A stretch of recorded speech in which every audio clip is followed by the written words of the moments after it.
We are hanging out at the Long Island International Film Expo. I know this guy. And we're coming to you live. Live from the festival. We're on the scene. All right, so tell us more. Wait. Anything coming in? Yes. The latest train just pulled into the station. All right, I think I heard it. It's right behind us. Okay. All right, tell us your name and the name of your project. Hello, my name is Drew Henriksen, and I submitted a television pilot script called Tripod Detective. Tripod Detective. Yep. I need to know what this is. Tell me. Okay, the story... Okay. Wait. The story is... Another train came in. But the story is it's about two amputee private investigators. That's awesome. And friends of mine, and you know my good friends, Eddie McGee and Kurt Yeager, they're both well-known actors. They're amputee actors. And they're always stuck most of the time, not all the time, but most of the time, they're playing homeless veterans or they're playing people in wheelchairs. These guys can kick butt. There's much more to them than that. Yeah. Yes. So, and I came up with like an action television pilot. Nice. I have this idea for this whole TV series, basically like Magnum P.I. I was going to try to toss out some names. How about Mannix? Manic. 1970s detective shows were amazing. All of them with army buddies that are in trouble. Their army buddy was always in trouble doing something. He always had an army buddy in trouble. Yeah. So tell us more about the story now. So they're detectives. So these guys are detectives. They start off, they're private detectives, but they also work security for a Native American casino. Okay. And then one evening, one of the clients gets into serious trouble. And the owner of the casino, Native American, her name is White Cloud, wants to keep this out of the public eye, but she knows these guys know what they're doing. Okay. So she privately hires them to figure out what's going on. Gotcha. So, and eventually, and even though it's a pilot episode, it's episodic, it gets into this underbelly of what is trying to take over the casino, trying to, very influential people. And I throw in lots of forensics. I actually teach forensics for Syracuse University. So you know what you're talking about. So I take that forensics and I have them as not only being intelligent and active, but they're real people. These are guys you can relate to with. These are, a guy you can go out for a beer with. He might try and pick up on your sister or something. Like Mannix, like every episode. Google it. It's awesome.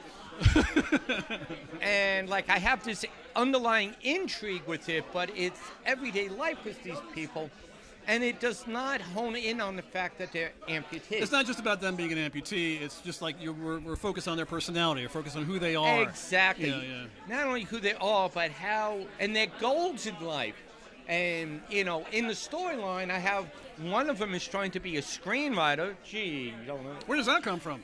And he knows forensics. And the other one is trying to be an actor. Okay. I actually have one funny point where one of the guys is undercover, talking to the bad guys in a diner, and one of his TV commercials for a diarrhea medication comes up behind him. Oh no.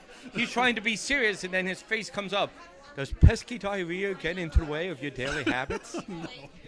I love that. So it starts off, but it's serious too. It's like how Magnum P.I. was, but also I throw in a lot of Quincy too. Mixing the comedy with the drama, Exactly. So this is almost like a throwback in a way, because yes. there have been some. I think I've seen a few things on Peacock and a few other places too, where they're kind of people have forgotten the style, and it was such a character-driven style, and that's what you're kind of attracted to. That's exactly what I'm doing. But also what I'm trying to show is these guys, they want more out of life than just being a private. They have dreams, they have aspirations, and this is just a way station. For them to get to that point, they have to do this. If they had their choice, they wouldn't be doing this. They would be a successful guy. They'd be a successful actor. Yeah. And not that they're not successful with what they're doing, but it's their stepping stone. It's Gotcha. not, I'm just satisfied doing this every day. No, we all have aspirations. We all want things to do. it's that pesky real life stuff that gets in the way. It's always the way. Yep. Yeah, you wanna go for something, but you have to pay those damn bills. But you get there when you can. Yeah, it's that pesky day job. It's always so it's a pilot. Yes. Okay. And how you feel besides this, you're going to get that out there to convince people this needs to be a series. Well, what I'm trying to do is get into the hands of the right people. If it wins and gets selected when it wins. it has one other film festival. There you go. Okay, it has so that's good. Yeah. The Disabled Filmmakers Award. Okay. It won. I want to, and if any of my other projects get, recognized, and I have, if I'm in the right place at the right time to, hey, I have this pilot, I have the whole first season mapped out. Right. I didn't write every single episode because you don't know what producers would want with it, so you don't want to lock yourself in. Yeah, give them an idea, but it has to be seen. Yeah. That's what a lot of people don't realize, that you can write something that you really like, and it just stays there, but you have to visualize it. You have to visualize it, maybe even, sink some of your own money into it to have, like, a teaser trailer made. Just get it out there, and stuff like that. And like I said, I'm friends with both Eddie McGee and Kurt Yeager. Fantastic. So it's good to work with your friends. You got to work with your friends. It absolutely is. Because they're people you can trust. There you go. All right, so tell us once again your name of your project. Okay, my name is Drew Henriksen, and my television pilot script is called Tripod Detectives. All right, and I've known this guy for a long time, and you definitely got to put your faith in him. He knows what he's doing. All right, fantastic. I'm Steve Strangio. Hanging out. Oh, there's something coming in? What? I don't... Oh, it's another train. It's another train. All right, Long Island International Film Expo. We're going to go catch the 543.